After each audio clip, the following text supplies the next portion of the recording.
Assalomu alaykum aziz o'quvchilar. Bugun sizlar o'zi nima degan mavzu bo'yicha gap o'tamiz. Qarang. Masalan, mana bu plan proyekt deylik. Mana shu yerdagi har bitta eshigi, razmeri, mana bunday o'slari hammasi bitta guruh qilingan. Agar sizga dehqoncha tushuntirganda. Misol uchun, masalan tasavvur qiling, masalan mana razmerlar sizga kerak emas, ish jarayonida hal qilib beryapman. Bittadan o'chirib chiqib yurmaysiz-ku. Optim birdan o'chirish kerak. Tushunyapsizmi? Birdan o'chirish kerak. Uning uchun nima qilasiz? Ya'ni mana bu yerda o'zini shu gruppasi bor, mana qarang. Gruppalari bor. Mana eshik, oyna, va hokazo va hokazo. Sizga razmer kerak emasmi? O'chirib qo'yish kerakmi? Bitta mana lampochkani bitta bosasiz, o'chirasiz. Xohlasa bunday qilib qo'yasiz. Farqi yo'q. Tushundingizmi? Mana polni o'chdi. Bemalol ishlashingiz mumkin. Ya'ni sloylar o'zi nima? Ya'ni ma'nosi o'sha kerak paytda o'chirish, yoqish, masalan optim butunlayga umuman o'chirib tashlash funksiyalari shular boshqaradida. Va bu tartib bilan ketadi, chiroyli ketadi tartib bilan. Masalan razmerni agar razmerni xohlasam muzlatib qo'yish mumkin. Ko'rinmaydigan qilib qaytardim. Bundan tashqari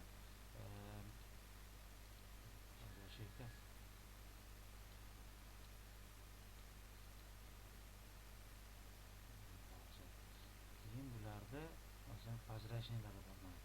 Rangini to'q qiladi, qora qiladi, sariq qiladi va hokazo va hokazo.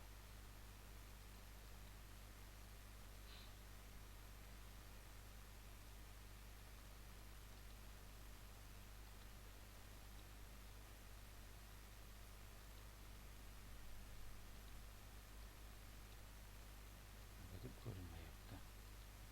Ko'rinish kerak edi. Mana hozircha yo'q qo'yib bosilmayapti ishga.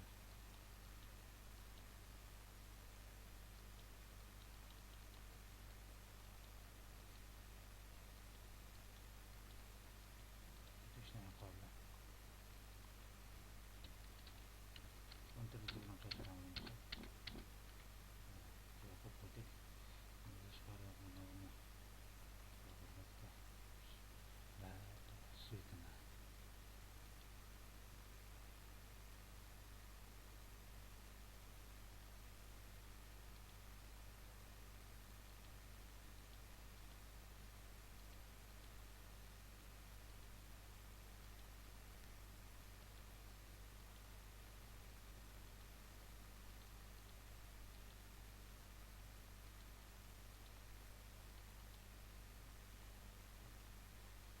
U o'zi jigarang bo'lgani uchun ham ko'rinmabdi haligida. Hozir kiramiz, razmer masalan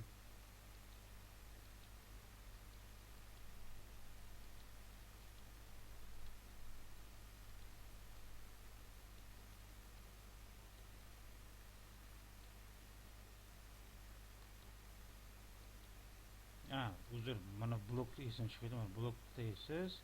Bloklagandan keyin uni o'zgartirib bo'lmaydi. Bu kirib, masalan rangini o'zgartirish mumkin. Ko'ryapsizmi? Masalan bloklab faqat. Endi o'rtacha qo'ysak ham bo'ladi. Bloklasangiz uje avtomatik buni o'zgartira olmaysiz, tegina olmaysiz. Dehqoncha tushuntirganda o'lik tizimga tushib qoladi-da. Mana olib borganingizda o'zi qulfni ko'rsatyapti. Ko'rdingizmi? Qulfdan chiqarish kerak bo'lsa, yana kirasizda razmer oldiga qulfni bitta bosasiz.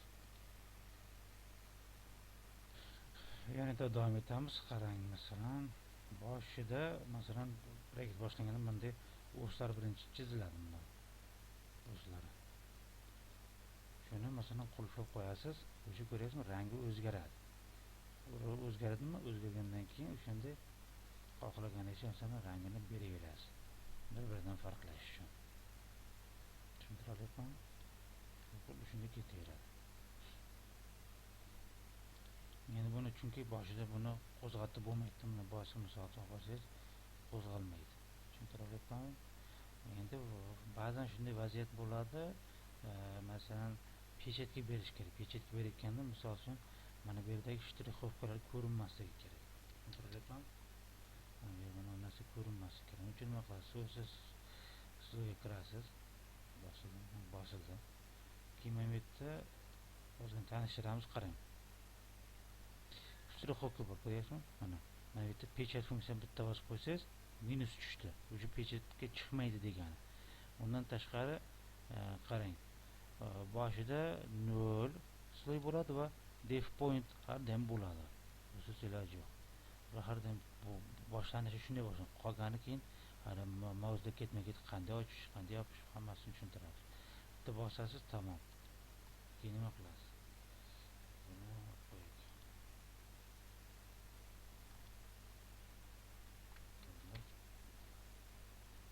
Endi Ctrl P ni bosdim. Ctrl P ramkaning ichidan ekranga kirib olamiz. Mana ko'rdingizmi, o'zi o'zgaryapti. Применить list и просмотр. Уже ko'ryapsizmi? Уже yo'q mana.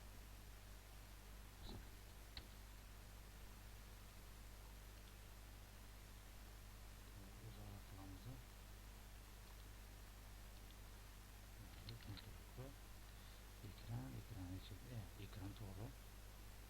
Keyin Применить list, просмотр. Mana bu yerda уже mana shtrixovkalari yo'q o'rtoqlar. Tushuntirdik. Shu pechat funksiyasi bilan o'chirib qo'yasiz. Ya'ni svойство sloydan. Tushuntiradiki.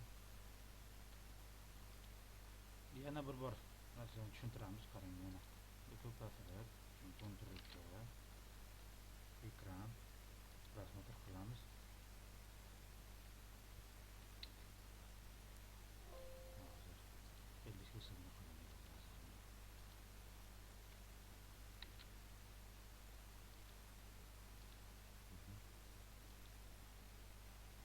Qarang. Ko'rinmayapti-ku shtrixlar. Endi shuni ko'rsatadigan qilib beraman. Farqini sezasizlar shunda. Endi qarang. Endi nima qilamiz yana? Yana shunga kiramiz. Endi buni o'chiramiz.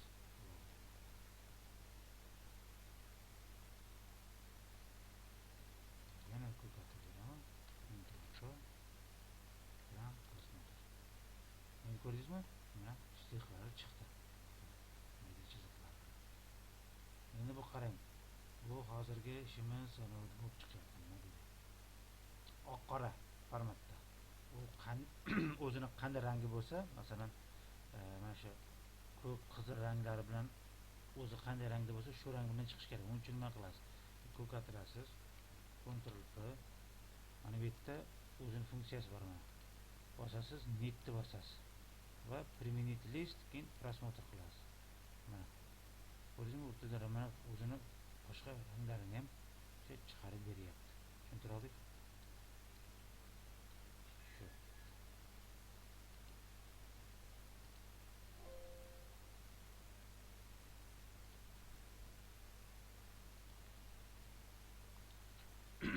Qisqasi sloy, ya'ni tartib bilan punktualnisini ishlash uchun juda kerakli funksiya.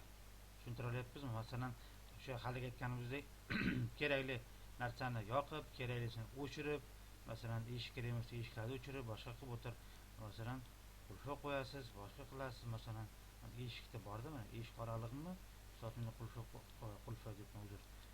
Muzlatib qo'ysangiz ko'rinmaydi. Yoki yoqsiz ko'rinadi. Xohlasa o'chirib qo'yishingiz mumkin. Xohlasangiz qulfni muzlatib qo'yishingiz mumkin. Ya'ni o'ziga kerakli o'sha ish jarayonida o'chirib, yoqib, qulflab ishlayverasizlar qisqasi. Shu. Endi tasavvur qiling, ya'ni qimmatli vaqtingizni yo'qotmaysiz. Mana masalan bunda bor. Mana yana bitta funksiya masalan bunda mana qarang. Slow yo'q. Eng yomoni bittadan o'chirib chiqishingiz kerak, to'g'ri keladi. Har bittasi misol o'chiraman desa, bittadan o'chir. U sizning qimmatli vaqtingizni olib qo'yadi. Undan ko'ra sloy bilan ishlagan ma'qulroq. Tushuntirdik? Shu sloylarda maqsadi o'sha ishni unumdorligini oshirish uchun qilayotgan ishingizni o'sha eshikda ochyapsizmi, o'sha eshikni guruhlab qo'yasiz. Tamom. Gruppirovka deydi ruschasiga aytganda. Shu bilan bugungi sloy o'zi nima degan mavzu bo'yicha amaliy nazariy tushunchani berdik deb umid qilaman. Keyingi darsda ko'rishguncha xayr.